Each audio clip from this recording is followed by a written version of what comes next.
Mick, we go to Flemington this weekend. We start with Resistant. He goes in the Henry Bucks Best Dressed Stakes over 1,400 metres. It's been a really good horse to race. We paid 80,000 for him. He's won $250,000. He's got lovely people spread out. They all enjoy it. Kathy Haynes bred it. You know, we love our horse. Probably not good enough.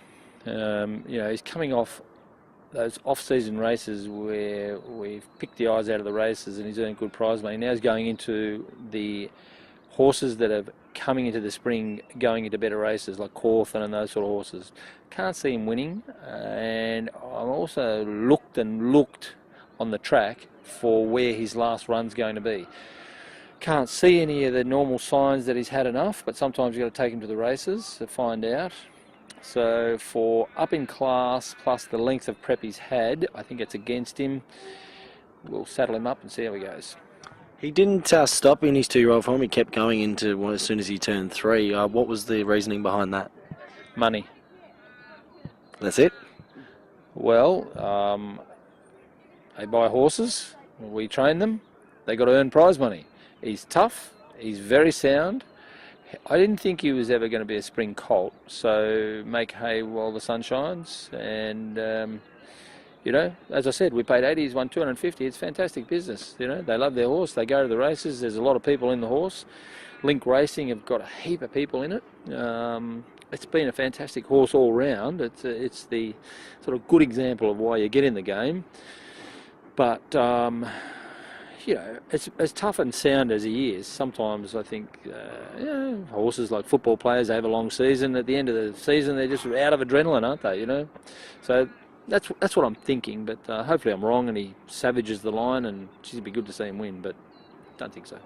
Then you've got Anna Gold in the Sofotels Girls' Day Out over 2,000, and the last start certainly improved over a distance at Caulfield. Yeah, I reckon. Plus, we found out a bit about her. I thought she had a better turn of foot when we ran in the 1,800, but she was quite one-paced. So when we rode her in the 2,000-metre race, we put her on speed. She was there at the top of the straight, bit of buffeting, and still hit the line. Was thereabouts. I think Flemington will suit her, the race suits her, the gate suits her, the jockey suits her.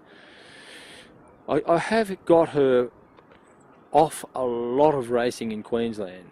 We had a little bit of a breather, but look, she's hard fit, she's sound. Flemington will suit, 2000 will suit, and she might win. She's got a good chance.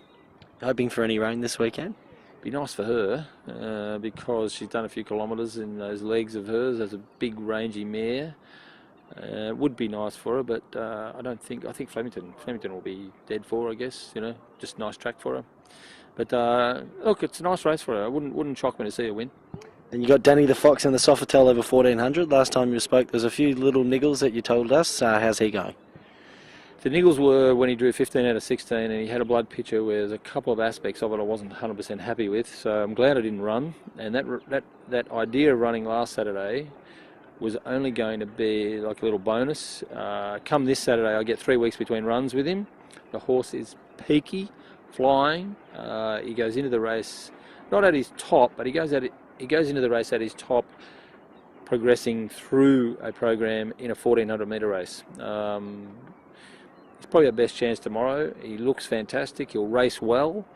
Boss, he rode him here Tuesday. He was a bit of a wrap for the work and the horse, so all is well. Hope he wins.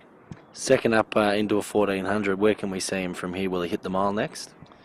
I think so. I reckon this 1,400-metre Rupert Clark is usually a pretty fast 1,400. If he was to win, I'd probably run him in that on the way to the Toorak. Don't know if I need 2 mile races going into the Toorak, but if he won, his rating would go up and probably chance our arm in the 1,400-metre Group 1 here. Then you've got Longmar, 1 from 1, and places in the Danehill Stakes over 1,200 metres down the straight. A couple of changes on him. He was quite a lazy colt, put blinkers on, wins by 8 in a bad race, but strong through the line, impressive horse, very good win. Probably a better race day colt than he is track work. Took blinkers off. We trialled him at Sandown. He trialled alongside Moment of Change, and the third horse won at Cranbourne yesterday. I forget his name, but it was a very good trial. But D. Smith rode him and just thought the blinkers fired him up behind the gates, fired him up on the bridle through the trial in a half-mile trial. So taken the blinkers off, drawn 2 in a field of 16. You know, I planned the race a month ago. and thinking that's probably only going to be 8 runners, but there was small field in the McNeil, 16 runners in the Danehill, drawn 2. I don't reckon the stats are any good on those horses, drawn 1, 2 inside in the big fields down the straight. So I'm concerned about his winning chances in the race. I'm not concerned about the horse. The horse is going great. And he's going into the Corville Guineas prelude and then the Corville Guineas, hopefully. So I think he's got a very big job tomorrow. But what do? He's got a race. And you got a bit of hell and was scratched here on Saturday. And it goes in to the Group 1 Makybe devastate, so a big step up. Yeah, I had him in the mile handicap and had a little bit of edema at the back of a fetlock, so we had to scratch and treat and fix, which we have done. He hasn't missed any work. So going into Group 1, drawn 14 out of 14 with beaten up, not running, and Encalo on. So go forward, get in somewhere, handy. If you can run in the first 5, I'll be happy with that. Then Naturalism, Turnbull, maybe, those sort of races. But once further, big Flemington track will suit. Encalo will probably get in somewhere. But yeah, might not be the ideal race for him. And the best for the weekend sounds like Danny the Fox is A-OK to run well on Saturday.